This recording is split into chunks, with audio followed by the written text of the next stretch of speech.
back once again for episode 3 here with Rick and Rick. Go ahead and hold that up. So we have another idea, as we alluded to at the end of the last episode. But before we get into the specifics of license plate bingo, I guess kind of want to add a little bit more to why we're here. And we were talking a little bit, and I guess for now, really our main goal is to, as much as we can, inspire and then also assist fellow entrepreneurs who might be on a similar journey to some of the, I guess, ideas and just stories that we're going to be talking about. So again, we're talking about still something that you've done in your past.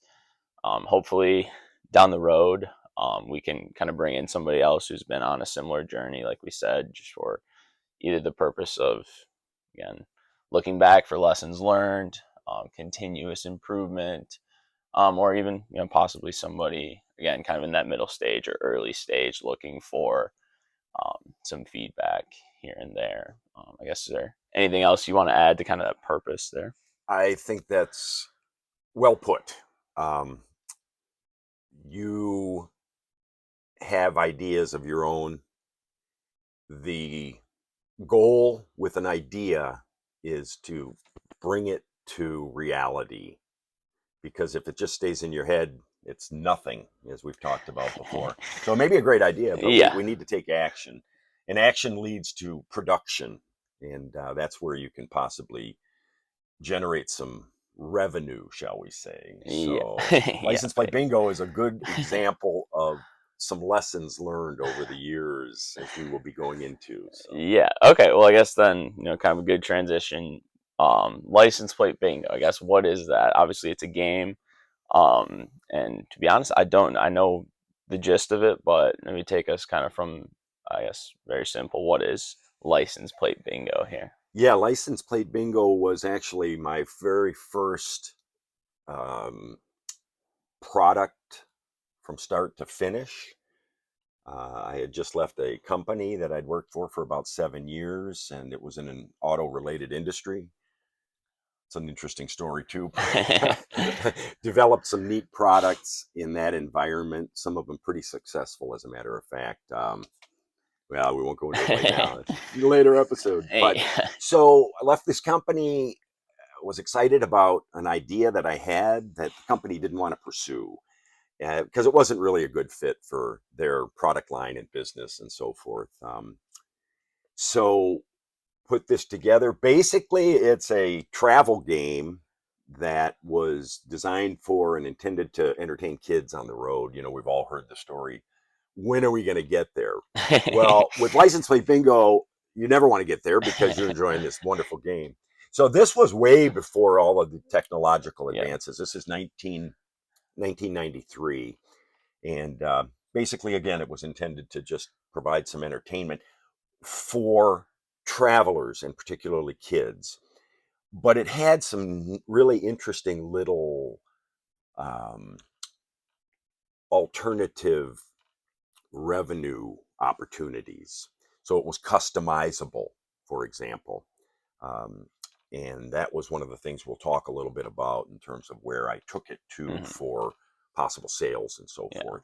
The other one was the backside, you may notice, if you can see this, offered the opportunity for players to purchase license plates with, they could put their name on it, or so customized license plates, or fake license plates, replica type stuff. So that was it. Yeah, and then I guess before we get into how you started it, like, so to actually play the game, if I understand correctly, each of us would have one of these kind of sheets here, and it's essentially, I guess, a couple different bingo cards, and then basically we would be competing for. There's different states license plates here, and then kind of the same as just a regular bingo game. If you get 5 in a row in either direction, no free space here, making it tough. But I guess, is that basically Yes, that's simple as exactly it. bingo there? Yep, you're So trying to get a conventional bingo row, and the first person to do so wins. Interestingly enough, too, we did try to make it somewhat. I say we. I did have someone I had worked with on this, a very, very intelligent man. Um, but we tried to incorporate some educational and informational components to it as well. So there were some variations of the game that if you spotted a plate from license plate from the state of Iowa, for example, you might be required to um, identify the geographical area of the state or the population or the capital in order to actually get the bingo. And then if someone um, didn't get it, who spotted the plate, someone could jump in and get credit for it in some way. So there were some variations to it that were Hmm. kind of interesting. And Cool. yeah, Okay. No, just wanted to get some ideas around the rules there. yeah. One more thing too that was really interesting, I thought, and had tremendous potential, commercial potential, was the sponsorship angle. My thinking was to try to tie in a promotional aspect which brought people back to a location. So, for example, if this were offered through a hotel chain, um, it could be given out at the hotels or made available somehow. And then when a bingo was completed, it could be returned to the facility. So, say at the end of the day, you're Okay. traveling from point A to point B. At the end of the day, it would encourage travelers to return to the source, maybe where they had received it, or for some place where they could turn it back in. Now, a restaurant that has a lot of locations along the interstate also would have been a potential, tie-in partner. So my thinking is often to try to get partners involved Yeah.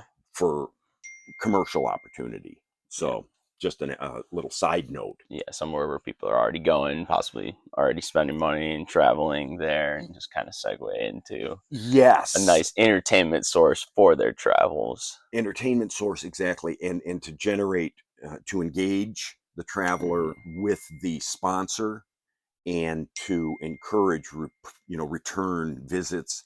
So the whole thing kind of conceptually was intended to reinforce itself. I don't know if we see a lot of that going on these days. I really like that as a business model. So if you're thinking of a product, in my mind, one of the best things you can do business wise is have someone buy your product and give it away. So that was Hmm. sort of the intent of this product. Yeah, and I guess we talked about that a little bit in Castachio Nuts with the Atlas Copco.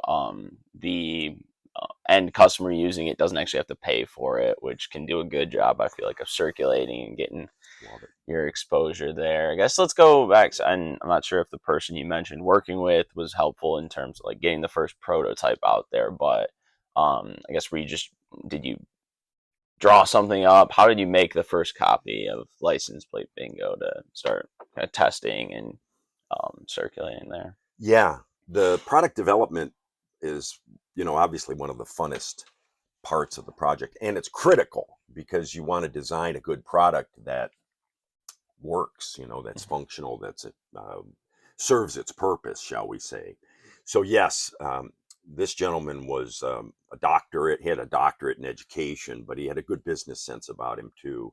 And we worked real closely in designing, the product and the layout. And I remember we went through a methodology to ensure that the distribution of the plates, relative to where they are in the states and relative to the vehicle populations, so that could impact how frequently you might Yeah. see a plate. So Delaware, you're not going to see a plate that often on the roads, as opposed to say Texas or California.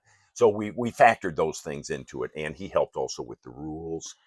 So that was where that came So to from. make it a nice kind of balanced game, that's interesting. Yeah, I agree. That's always fun. The creative phase can definitely be challenging as well.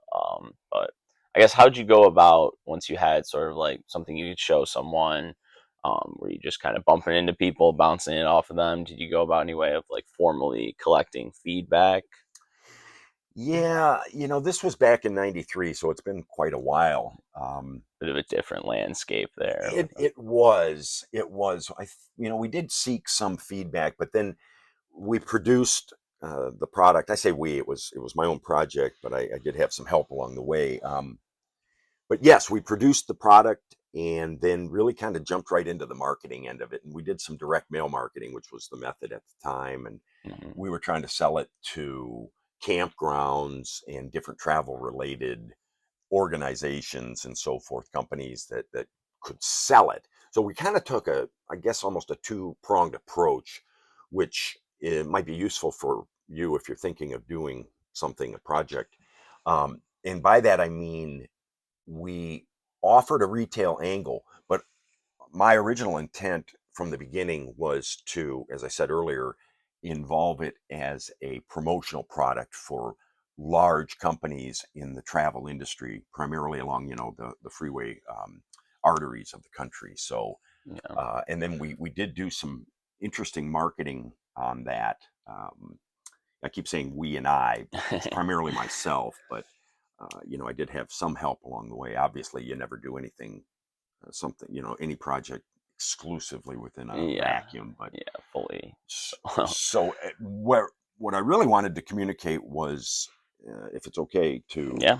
Please. um, we, I set up an appointment with, I think it was the Mobile Travel Club in Chicago, and there were a couple travel clubs that we wanted to use for distribution. So these guys had, 1 million members.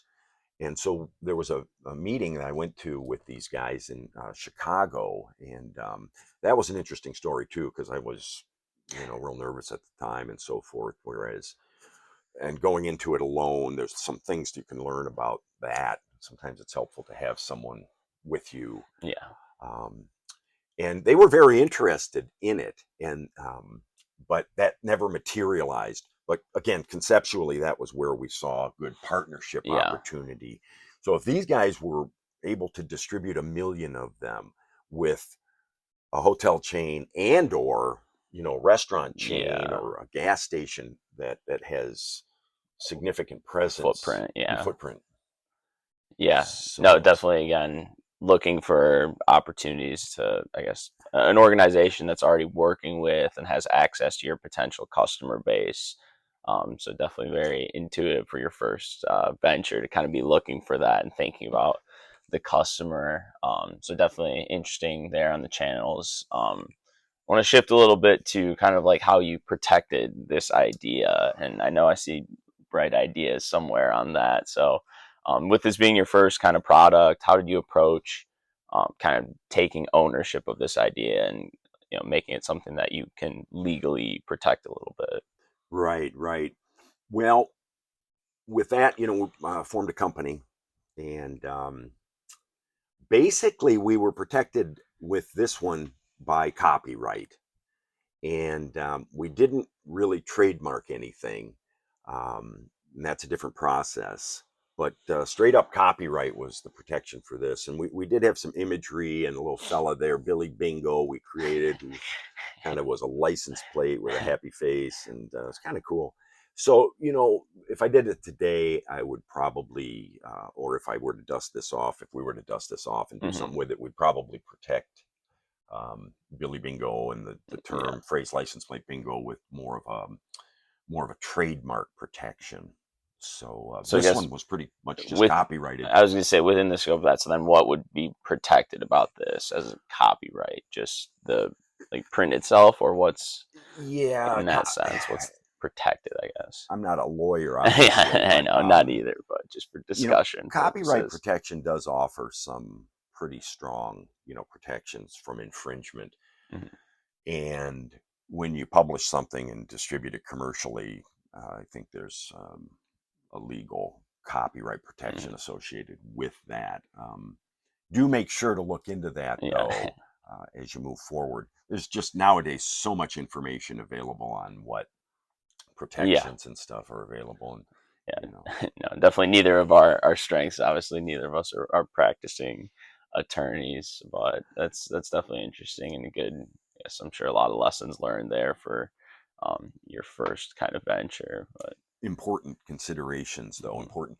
But as you and I have talked about before, too, I think you had mentioned that, most people really aren't out to steal ideas. I mhm. mean, there is competition, and Yeah, obviously people will steal ideas, but, you know, protect yourself, but don't be overly afraid of Yeah. getting an idea stolen to the point where you don't take action. Would Hmm. that be the moral? Yeah. Yeah, yeah. I mean, always there's so many factors to consider.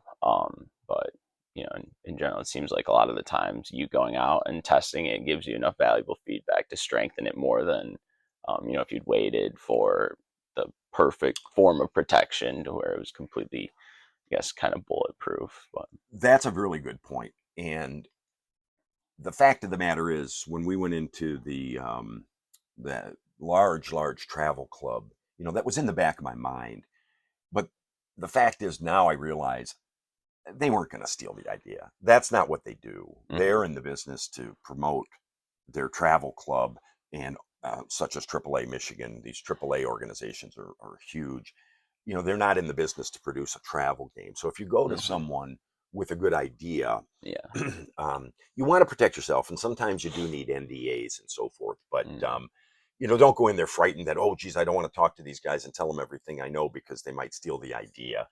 But get in front of them, put the deal together, and get that thing out there. yeah. And we never did quite do that with this, but we were that close to it. So Yeah, I'd say another thing too, if you're approaching it kind of head on and with some sort of a proposal, that gives them the opportunity to take advantage of your idea and work together on it, opposed to them just taking it, trying to do it themselves. They have your expertise, your enthusiasm potentially, if something like that was to work out. So there could be those synergies a little bit there. So. yeah, yeah. Well, backtracking now just for a moment to Castachio Nuts, we did have that protected. So we had that name protected. And so we didn't have that fear going into Mhm. the nut partner, the nut company that we partnered with. But good point. Very good Yeah. point.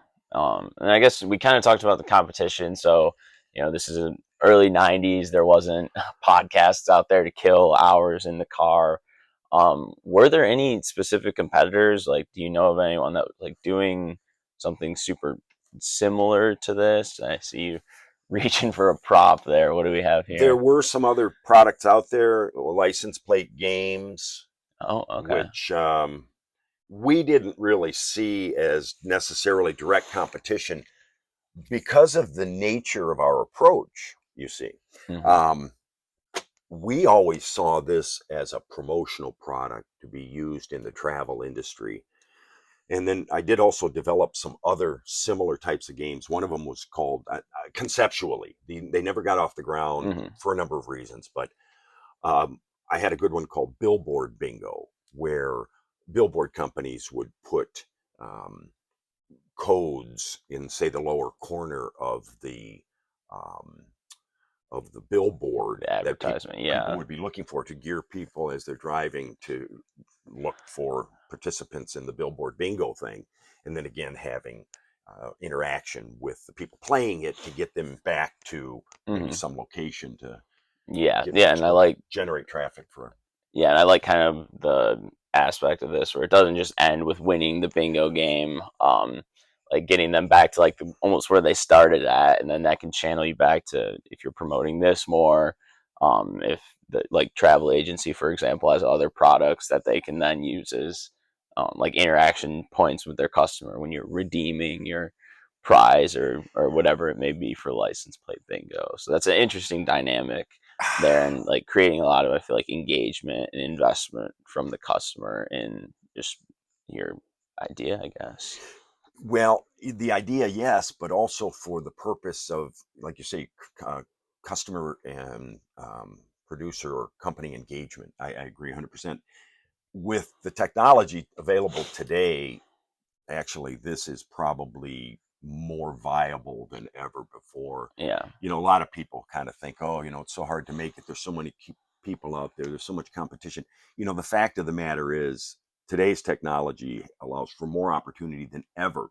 yeah, The only thing limiting you is your own thought yeah, or lack of yeah, it. yeah. And that's, I guess, again, kind of why we're here, just Yep, getting the thoughts out there. This is something cool that happened, and you know, again, just stirring that up because like you said, with all the technology, it can kind of level the playing field. So, like example for us, didn't need a full camera setup to start and exactly. recording things. Got the microphones now. See how the audio is working here. Hopefully, no hitches there. But You brought up another good point there, and that was something I kind of wanted to talk about. And you mentioned even if we wanted to dust this off, I guess you see this as something that could be um, done electronically. I guess do you still see value? Do you think there's still demand for that time in the car where you got a lot of Absolutely, time to yes, kill? more than ever. Now there's a lot of competition Hmm. with these fancy video games and stuff that a lot of kids play while they're traveling, and Yeah, but it really comes down to the promotional partners. So if we were to take this, develop an electronic version of it, which I would see viability for. I don't know if you would. Um, but the key is in many cases, in this one in particular, partnerships. So I could see something like this being attractive to a large corporate participant partner, if you will, who can help you get the word out.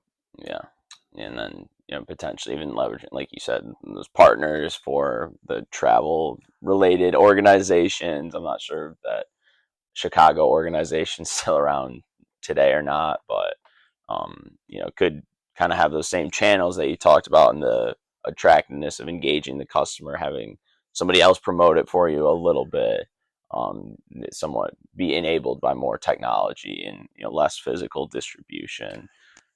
So For definitely sure. still some interest there. For sure, for sure. Yep. I Yeah, think the opportunity for things like this are greater than ever yeah, in a different delivery method. Let's just yeah, say not yeah. print necessarily. Yep. Yeah. Okay. Well, no, I think that was a really good story there. I guess kind of want to shift to, I guess, what are some of the big takeaways from this? This being like your first um, kind of venture, piloting it a little bit. What comes to mind that you, I guess, took away from this whole experience? Interesting. Learned a lot. Learned a lot. With this particular project, we we took it to a certain point of production. We actually did it, and we actually got in front of people. I would say stick to it would be the takeaway. So if you get into something and you really do believe in it, don't give up. Because I moved on to other things, and that's just part of my problem. I've got just too many ideas, and I get excited about something, and then Hmm. it doesn't. I don't follow through with it necessarily enough. So if you can learn anything from this, it would be stick with it and just don't give up. Bulldog tenacity, um, and so that would probably be Yeah. the big one. And with something like this, when you're a small entity, there's like you said, there's so many components. You've got the legal end of it. You've got the idea kind of side of it. You've got the production. Hey, let's produce this thing, and all of that seems like it's really good work, and it is, and it's important. And then you have pricing. You've got production considerations. It's everything involved in it. But sales are the key. You have to sell something, and I know that may sound so simple and elementary, but it's very very true. Um, if you can make the sales, do it. If you can't, find some Yeah. help to do it. That's what I liked about Hmm. the partnership model Yeah. generally, because a small organization with a good idea with the right partners can be um, successful, and it can take you quickly to the market. There's some downsides to that Hmm. too, because you're often Something. you're giving up something correct, Yeah. but it also can make things quicker for you to get to the market. So Yeah, no, a lot of good points. I think the big thing is, for your first kind of endeavor, getting it into reality. Like we still have the copies. If we go drive down to Florida, we could play this right now if we wanted. And obviously, you can't give up on anything too easily. There is also like kind of the flip side of that, where you can spend, years and years, and you could throw as much money as you want at certain things, and they're not always going to stick. So there's no, I guess, none of us, neither of us can tell you exactly at what point you should either double down or look to something that might produce some better results. But I think again, it comes back to if it's just in your head, you're not really ever going to be able to get that feedback and get the information whether or not people are gonna eventually adopt it or kind of start buying your product. So um, I think just again like getting out there and testing it always is going to strengthen your knowledge of the idea and it can help you with the idea itself. But, Absolutely. And I think that brings it right home to right here and right now. So if you're watching this, we would really welcome any feedback from you with regard to future topics. mhm, As Rick had mentioned earlier, yeah, we're looking at bringing other people in to talk about their ideas, talk about their successes and failures in order to help you, navigate the process of entrepreneurship yeah, because and it's fun, it's exciting. yeah, There's never been a greater time in the history of the world than right now for you to make your idea a reality and potentially make you some money. The technology and the speed with which things can happen better than ever. So don't give up. Stick yeah. with it. No, I couldn't agree more. I guess anything else on license plate bingo? I think it's coming up time to wrap up here for episode 3. I don't have any more on it other No, than if there's yeah, questions out there, send them yeah, to us. yeah. Definitely feel free to reach out. Looking to get this up onto Spotify and Apple Podcasts here. Still definitely going to get this on YouTube. But thanks for sharing a little bit here, and excited to continue talking. Thank you. Thank you. Till next time.